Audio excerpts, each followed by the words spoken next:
Good morning. Terrific Tuesday today. Have a good one. Three things that we will talk about in today's edition of Morning Wealth.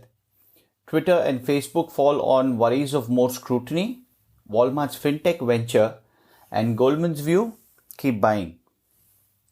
Stocks fell on Monday from the highs they reached last week, with technology shares taking the brunt of the losses. The Dow was down 0.3%, the S&P 500 down 0.7%, while the tech-heavy Nasdaq was down 1.3%.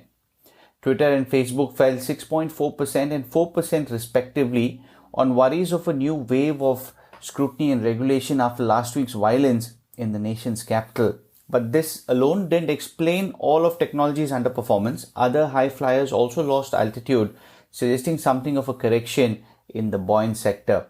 Tesla ended down 7.8% and Apple lost about 2.3%.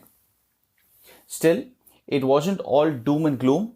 Eli Lilly soared 11.7% after the company released positive data for an experimental Alzheimer's disease treatment, though the benefits still need to be confirmed in a larger trial. On the interest rate side, interest rates continue to climb in anticipation of stimulus and stronger growth at the start of Biden's term. Yields on US 10-year treasuries ticked up 3 basis points, helping boost bank and financial stocks. The KBW Nasdaq Bank Index gained about 1.1%. NIO rose after unveiling an electric sedan that will compete directly with Tesla, whose shares fell. NIO jumped about 6.4%, a record, after the electric vehicle maker unveiled its fourth production model at its annual NIO Day on Saturday. NIO had become widely popular among investors, drawing chatter across social media and heavy trading volumes. Keeping with the EV news, Tata Motors denied talks of collaboration with Tesla. CNBC TV 18 tweeted, "The company hasn't taken any decisions on a partner for its passenger vehicle business," is what is getting reported. In other markets, the Euro Stoxx 600 fell 0.7%, China's Shanghai Composite declined 1.1%, while Hong Kong's Hang Seng edged higher by about 0.1%. Japan's markets were closed for a holiday. As mentioned earlier, the treasuries continued to sell off. The yields were higher by about 3 basis points. That in turn boosted the dollar, which rose against every G10 counterpart. The Kiwi and Aussie were among the weakest performers. WTI and gold drifted lower as well, and Asian equity futures are mixed. Walmart rose in late trading after announcing a creation of a fintech startup with Ribbit Capital to develop and offer financial solutions to the retail giant's customers. The venture, which will be majority owned by Walmart, will bring together its retail knowledge and scale with Ribbit's fintech expertise. In another big move that happened, Lemonade rose about 14% to a record, bringing its market value above $10 billion for the first time. The SoftBank-backed issuer has now gained more than 500% since its July IPO.